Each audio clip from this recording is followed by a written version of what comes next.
ఆమె చెప్పింది, అయ్యా నా ప్రభు శరీరం ఎవరో ఎత్తుకొని పోయారు. నువ్వేమన్నా తీసుకెళ్ళావా? చెప్పయ్యా, నేను తీసుకొని పోతాను, నా ప్రభుని ఎత్తుకొని పోతాను.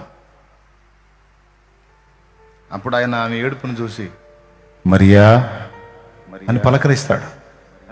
ఎప్పుడైతే ఆ స్వరం విందో గుర్తుపట్టింది, నా గొర్రెలు నా స్వరం వినును అన్నాడు కదా. మరియా అనగానే గుర్తుపెట్టి రబ్బోనే అని తిరిగి దాని వైపు పరిగెత్తుకుంటా రాబోతే, ఆగు, నీ ఏడుపు వినొచ్చాను, నేను తిరిగి లేచాను కానీ ఇంకా తండ్రి దగ్గరికి వెళ్ళలేదు. తండ్రి దగ్గరికి వెళ్ళి మళ్ళీ వస్తాను, ఓపిక పట్టు.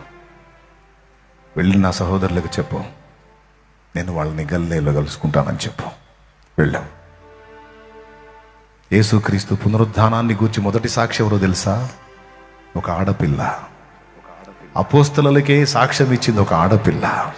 ఇదిగో ఆయన అక్కడ లేడు, ఆయన లేచి ఉన్నాడు, నేను సాక్షినని మొట్టమొదటి సాక్షి యేసు పునరుద్ధానమునకు మగ్దలేన మరియ.